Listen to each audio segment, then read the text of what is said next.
Hey, I'm Weekend Gabe, and you're checking out Weekend at Gabe's, and thanks for checking out this latest episode. While you're here, also follow us on these social medias at Weekend Gabe, at Weekend at Gabe's, and also at The Real Sam Crane.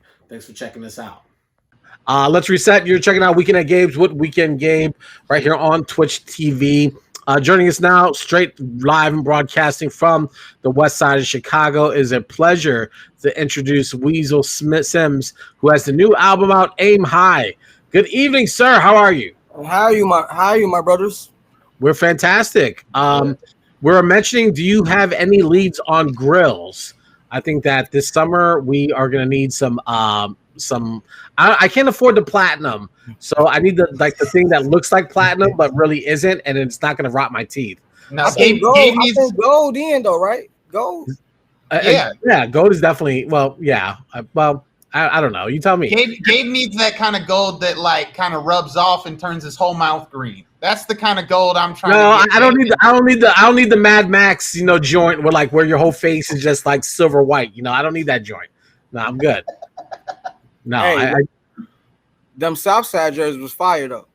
Oh yeah, without a doubt. I mean, there's clearly a difference in style, but what pains me is that, and I was thinking about this tonight as I was driving around, sort of mentally preparing for the show tonight, that there was someone in a boardroom, someone in the office who looked at this and got excited and said, "This is the one." There's a person out there breathing real air who thought this was a great idea, and either a bunch of yes men just said, "Yeah, let's roll with it," or everyone in the office said, "Hell yeah, let's go." I hope they get flame broiled as soon as they put these shits on. Oh, but I hope Javi Baez fucking leaves it halfway on and off just so that he can not feel like it's totally on his body.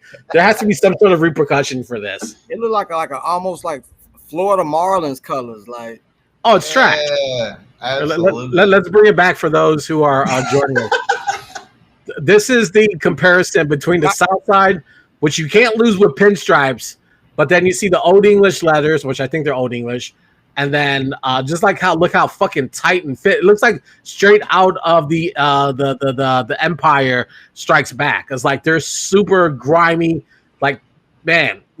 straight out of what's the movie I was talking about?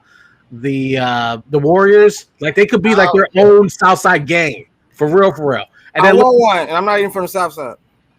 And look at his Whoville shit. It's like straight out of a fucking Dr. Seuss. Yeah, it dead looks like, when the Whovilles go play baseball, like that's what they hop in. Everybody's just up there like, let me field this fly ball. You know what I mean?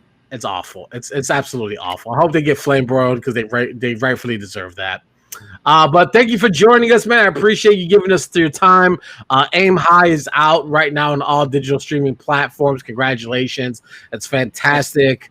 I really enjoyed it. It's everything I love about hardcore street hip hop. It's grimy, it's gritty, the beats match what the storytelling, the everything about it is excellently produced. I'm really gonna tip my hat to you and your team for putting this thing out. This is the first of 4 releases you guys have planned. Well, was there a science between how you're gonna roll these records out? Because this first one, if any of the 3 that follow, everyone's in trouble.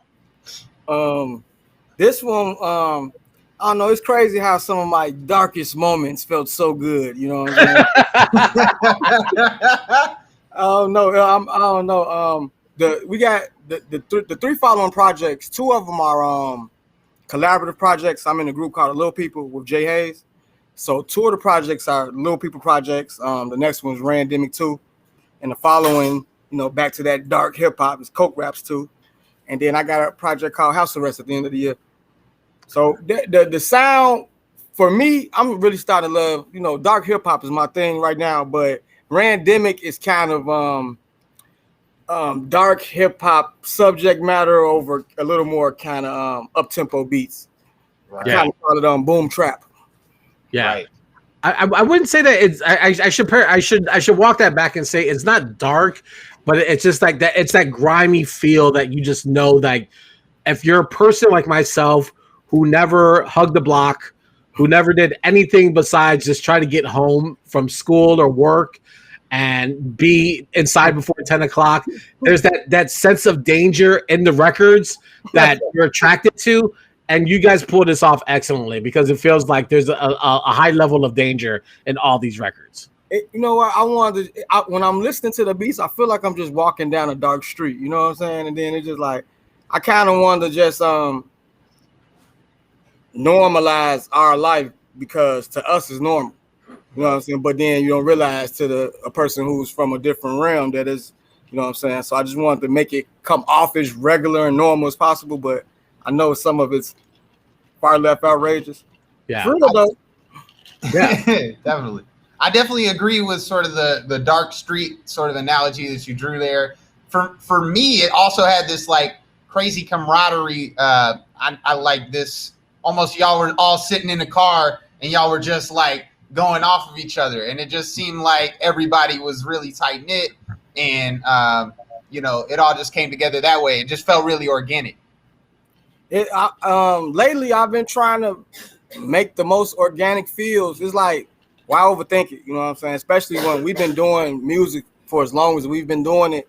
Is I think you just gotta kind of react to how the beat makes you feel, and then whatever stories you have inside you already. Right. Yeah. Growing up on the west side of Chicago, obviously that's like has its own challenges in itself, right? And then of course it's been widely discussed, and you're not shy to talk about this. Your father, who is referred to as a popular drug kingpin, Weasel Sims. So you grew up around I won't say negativity, but you grew around struggle. You grew up around hustling. You grew up around survival. Do you kind of feel like that's like the record, like you said, like when you're listening to a record, you're just talking like what the things that you see and grew up around. So it's not like you're fabricating anything that you didn't do. These are things that are real to you yourself. Yeah, absolutely. Yeah, just the background I come from. Like I was saying, it's just certain things are normal where I come from. Yeah. And then even accepting a certain level of what can be considered not being successful, no matter what you're doing. Anything below that is considered, okay, well, you need to get up off your ass. So it's just like, you know what I'm saying, you got to get out here and figure it out. And all type of things happen with you trying to figure out, especially when you got so much of a reputation around you, you know? Sure. Or you come from such a, you know what I'm saying? Well, I was gonna mention too as well. Like, does your father's notoriety, does that come with any weight, like expectations for yourself because of his stature? Do you feel like you're carrying the weight of his shadow when you're making music? Yeah, absolutely. I feel like anything, I feel like I'm just taking his same hustle, the same hustle mentality, and applying it to the industry that I'm in. Anything less than the results that he obtained is failure. Yeah. But I'm real, and you know what I love? Like, you know what I'm saying? And not to diss nobody, you know what I'm saying? I love talking crazy, you know what I'm saying? But you know what I'm saying? While we on this topic of family and street stuff, you know, a lot of my family, even though from the streets, some people are kind of naive about the hip hop scene, you know what I'm saying? The hardcore hip hop scene. So it's all about what's in your face. It's all about what's everywhere. So people who are in the streets, no matter if they're, you know what I'm saying, 15 or 35, they're like, hey man, you need to make something that sound like Dirt. You need to make some Lil Baby or something, you know what I'm saying? Yeah. So I Googled Dirt's net worth, you know what I'm saying? And it was like, and it's 3 million, you know what I'm saying? Shout out to Dirt, you know what I'm saying? I Googled Lil Babies too, because they just dropped a project. Here's his 5 million. I Googled West Side Gun. Here's his 5 million. And I'm like, man, I know what I'm talking about, man. Y'all tripping. Definitely. Since we're no, go ahead. No, I mean, you could be less places and less, you know what I'm saying, notarized and make more paper. Like that's like the type of thing I'm trying to do. Yeah, absolutely. And you sort of talk about that topic on Original Bloodline, and there's the excellent video out now on YouTube with you and your daughter and you're getting the bars off. Talk about that record and what it means to you in the context of just like family and all that stuff you just mentioned. It's almost like it's right on cue what we're talking about right now. It's like just when you come from such a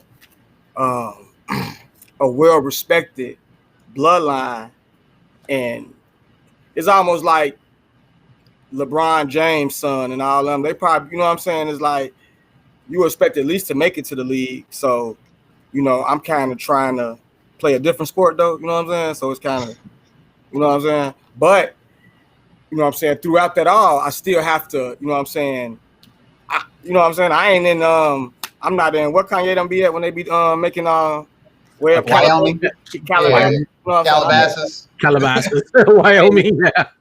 Wyoming, you know what I'm saying? I would love something like that. Because I'm a homebody, but you know what I'm saying? I really, as the older I get, I realize that the more I can stay to myself, the more I can really get done as far as music goes. It's like when I was like in the streets every single day, it was so many things pulling me that it was just like somebody from jail calling me right now. Oh no. Inspiration to people. There you go.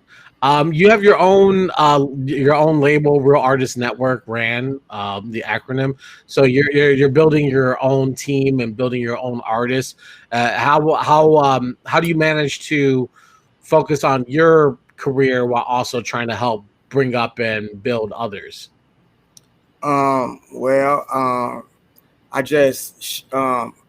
kind of created a system for us to release our music through, and kind of just help whoever's around me understand, like, okay, what is your, like, who you're targeting, who is your music for, and even if, because I might not personally have any investment for you, but I got a lot of knowledge and game and direction for you. You know what I'm saying? So if you can come up and invest in yourself, then you know what I'm saying, I'm investing in myself. You know what I'm saying? So that's kind of how me and Jay Hayes do it. And then not to sound cliche, but that was one of my artists just calling me. So when they get back, hopefully I'm in a higher position and just keep it running, you know. I'm glad you brought that up about, like, you know, who you targeting. I was curious to know how you would describe your fan base. I think it's becoming more of a hip hop fan base. I think when I started out, like I said, I started out right with a big group of, you know what I'm saying, of my neighborhood around me. So my original fan base was the neighborhood. It was the, you know what I'm saying? Right.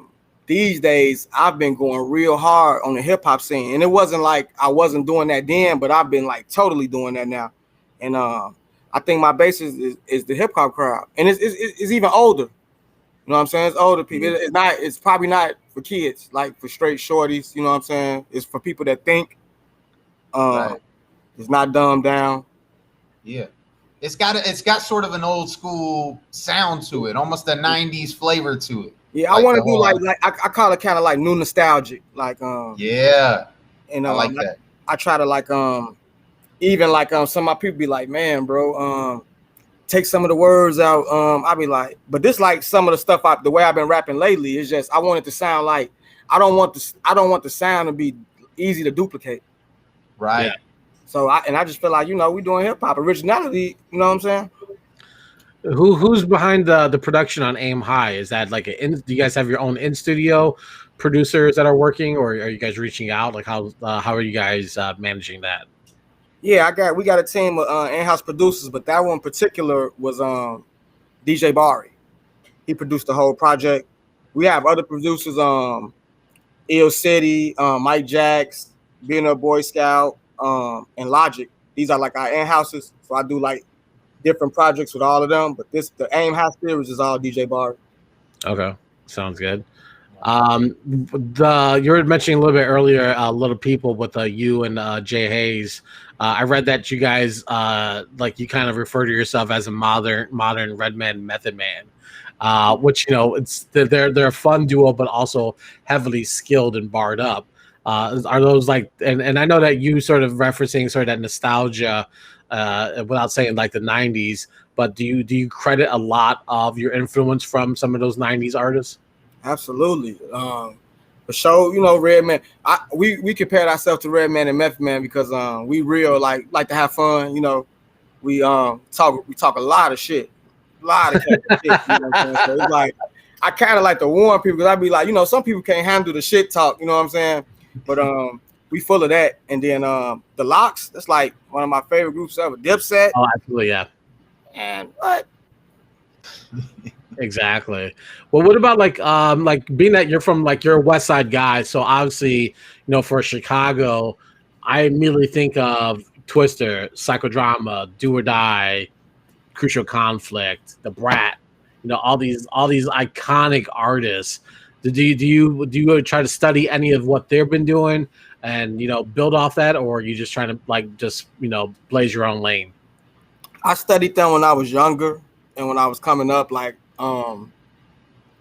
One thing about the West Side, like Twister's a legend. I actually I thought me and Twist was gonna do a song for him, and I had sent this record through this guy named Sonny Woods, who was his DJ, and he's like, man, Twist and his manager love this record, but I don't know, they was kind of like Donnell Jones tonight. I didn't hear anything back. Yes. Listen, we're not slandering Donnell Jones. We love Donnell Jones. No, shout out Donnell Jones. You know what I'm saying? We left Donnell Jones a message. We're hoping that he comes through. I don't want to like him watching this and be like, man, fuck y'all, like man. Hey, Twister gonna be like, fuck me, because I sent the message like, hey man, I'm gonna put my song out. Get my song back. At least tell me y'all ain't using it. I mean, maybe that's something you just circle back around on. Maybe you just got like really, really busy. My baby mother is steady asking me for a lighter. I don't know where it is. We can't help you out with that. What is so? When are we expecting the next record to drop? Is that gonna come out this month, July? Next Friday. Already? Wow. Yeah. Because I did like 7 videos for Aim High and they all out. It's time for some new stuff, and it's summertime. So I think we dropping Randemic in about 3 to 4 weeks, but the first single's next Friday. It's called Goofy. Word. Going all out. Hold on. Go ahead, Gabe. Oh no, go ahead. Yeah, because I was just gonna say what I noticed throughout your career. Going back and listening to some music is growth is a key, and you can see a little bit of growth like in the artwork, literally. Talk about, I guess when growth is the motive, where is the finish line for you? Is there a finish line that you got? Like, once I got this, I'm gonna be good. I can't say it's a finish line because some of the people that I still look up to, they haven't reached the finish line. Right. So I don't know if there's a finish line. I know I have real clear goals, and I know exactly who I'm targeting. I know where I want to be. But I don't know where the ceiling is for that because I'm still looking up to some people, and you know what I'm saying? They haven't fallen off yet. No, absolutely. Jay-Z hasn't fallen off yet. You know what I'm saying? Yeah. I mean, he told us, like, will I ever fall off? No. Man, and it's like his ability to be, he didn't get so powerful, he can like kind of dictate the market. You know what I'm saying? It's like, yeah, of course he can't drop his off in his Dirk and Baby right now, but when he do drop, he gonna shift. It's gonna be a moment. Yeah, the world runs on his time. He doesn't run on the world's time. Before we let you go, let's talk a little bit about about fashion and putting out a line. What's going on with that? What's the status? Where can people find it? I have a website called ranapparel.com. Okay, cool. RANAPPAREL. You guys know how to spell apparel, you know what I'm saying? ranapparel.com. I spelled it right though too. But, you did. You got it off. I was But ranapparel.com. We got lately, because before we had the line, and when I started off, it kind of just like fell in my lap. I made a song called R.A.N, a real ass nigga. Then someone made me a shirt. My girlfriend made me a hat. The next thing I know, I had 10 people asking for them. Then next thing I know, I sold 1,000 shirts. But then it's like the more I got into fashion, it just started like, all right, we're selling thousands of trash shirts, like as far as quality goes. So I started studying fashion, and then I just got to a point now where we're releasing them with projects, but I'm not making it like merch. I'm kind of just releasing it as apparel, but coinciding with the projects. And Yeah. limited runs, and it's all on ranapparel.com. I got some dope stuff from scratch made stuff. Word. All We're right, just coming off the back of Style Week here on Weekend at Gabe's. So, anywhere that we can get some new fresh drip, some high quality clothing, that's the vibe. Oh you yeah, got the Uncle Remus and the Heralds on the back of the shirt. Yo. yeah. I'm a West Sider. Uncle Remus over here. Either way, Chicago wins. So I'm just trying to make a conversational piece. And we got the barcode hoodies on there. That's my homie Jay Hayes joined for his project just dropped, Jesus Hayes. Oh, nice. All right, cool. So I really appreciate you guys having me. No, this is fantastic. Can you guys tell me where I can get some cool frames at? Because y'all got yeah, no. This is Lens Crafters. I paid too much for these. Lens Crafters taxing. Yeah, no, I paid too much for these. But it hurts my pockets. Them Ray-Bans? What are Low these? key. Low key. Oh, these are Armani Exchange, so I don't know. These are like a year. These are like a year old. Okay, Gabe, stun on me, bro. Flex. I don't know. Is that a flex? I don't know. I was like, I just like them. Run them, and let the insurance cover it. Your insurance is going to cover it. Fantastic. Let me have it. I got one contact on right now. It's I need to get my life together. You should work on that. Yeah. Weasel, thank you so much for joining us and giving us your time. Aim High's out now. Next Friday, another new record is going to be coming out. So a lot of work coming out of the R.A.N. camp. We appreciate you, and we hope that we talk to you soon during the summer. Yes, sir. I appreciate you guys too. Take care. All right, sounds good. Weasel Sims joining us here on Weekend at Gabe's. Man, I really like him. I really want him to succeed in his team. He's got a lot of great energy, and his music is fun. I'm glad that he mentioned that the new drops are coming with more up-tempo beats, because I really liked it this last record, but it was a lot of down-tempo stuff. It was a lot of getting the bars off. So I'm excited to see the growth, like we talked about. You can follow him at Weasel Sims R.A.N. on Instagram. And you should absolutely do that and get up with the new album, Aim High, just released in March. New single coming next Friday. Hey, I'm Weekend Gabe. Thanks for checking out this latest episode of Weekend at Gabe's. Click on any of the links swirling around my head and also hit the subscribe button while you're here. Thanks for checking out us here on YouTube.